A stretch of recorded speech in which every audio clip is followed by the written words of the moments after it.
Good morning, ladies and gentlemen. Welcome to another episode of Virtual Board. So, you'll notice that we're already putting seeds in the ground here.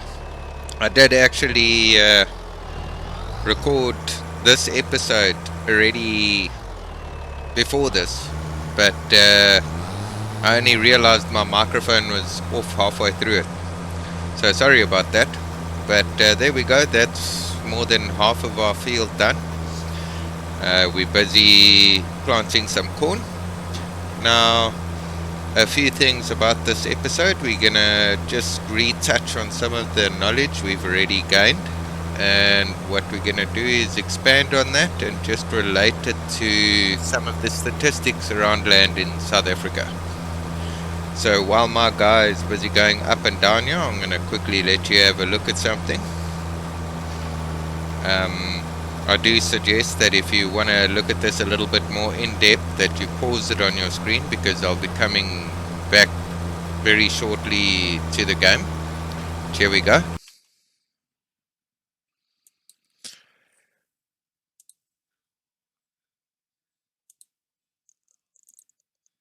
Now, what we're looking at over here is land capacity. And you've got 8 classes, although they only mention 7 of these classes. But your blue areas are more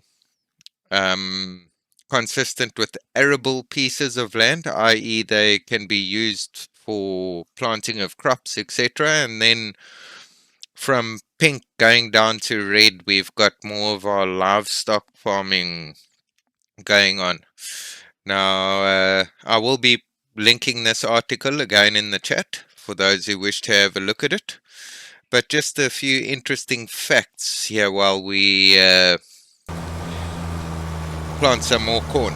Firstly, South Africa has around 122 million hectares of land area available. Out of those 122 million hectares of land available, there's about 14 million that are considered arable. This is according to studies done by Siglu and Kirsten. They'll be referenced in the article that's linked to this video. As we discussed, class 1, 2 and 3 of that land is arable. 4 is considered poor for adaptive cultivation, i.e. you have to put a lot of work into the land to get it to work along with you.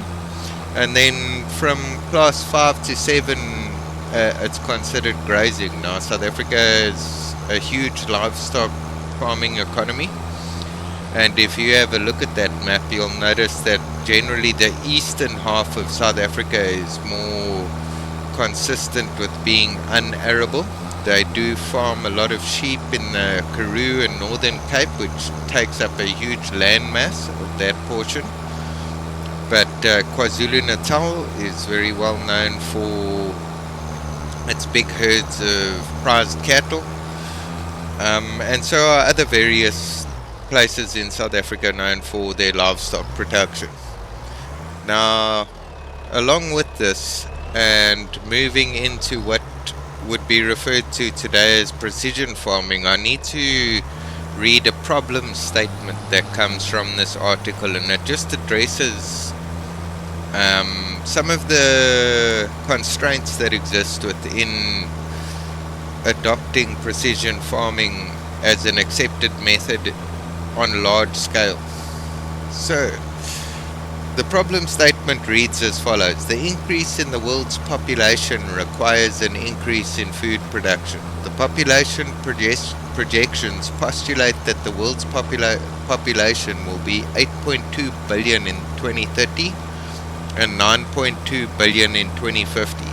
These are just estimations, but I take it you could look at most countries and you'll notice their population figures go up, especially in the developing world, while the Western world or developed world will slow down in population demographics. Regardless, although current agricultural practices still succeed in feeding the world, sustainable food access and availability are necessary to maintain as the population grows. One possible solution that may contribute to sustainable food production practices in developing countries is to reduce the digital divide between underdeveloped and developed countries, quoted in Zhang 2016, Chapter 8. Low digital literacy and access to technology remain a problem in rural communities, limiting their ability to convert to sustainable farming methods. Data science and agricultural technology can help address global food security challenges. However, the knowledge required to implement these technologies is unavailable to all farmers. The seriousness of the increase in the world population is underplayed at the moment, and sustainable farming practices such as precision farming are needed to increase crop yields to ensure that food production levels keep up with population growth. Now, that is just looking at precision farming from a perspective of feeding the world. We also need to consider various other impacts that precision farming will have. It seems to point towards less detrimental activity by your agriculture sector in the environment destruction classification, I suppose would be the word. It does a whole lot less damage to the surrounding land when you are being precise about what you're doing with the land. Now, we haven't got to the stage where we can afford all of that fancy equipment yet, regardless of how hard old virtual boer has been working. But if you look behind me, things are starting to change over there. You can see the area is cleared of trees. I've got a new shed over there. Inside that shed over there is a woodworking machine, and that chops the trees into planks. And it's earning me a nice bit of passive income at the moment, while we've got to wait for our corn to grow. And generally the stuff sells best when it's out of season because there's more of a demand for it. So we may have to figure out how to make enough money to put a storage facility in here to try and hold on to some of our crop until it's more profitable to sell it. But I think it's going to be an interesting journey regardless, and precision farming looks quite interesting to study as a whole. You can see on the left hand panel over there, it's starting to give me readings of some type. Unfortunately, I couldn't afford the nice seeder / fertilizer with the extra precision farming pack put onto it. But basically what it does is it senses, and there's sensors on the tractor, and then you put up a data collection point within the vicinity of your fields. And what it's doing is it's sending the readings of the soil to like a headquarters, if I could say that. And from there it's grabbing all of the information and making wise decisions around how to use limited resources. I.e., it's not just carpet bombing this field with fertilizer and so on, it's looking at what's needed where and applying it in that fashion. So I would suggest that in the long run would lead to a more environmentally friendly practice at first, but secondly as well,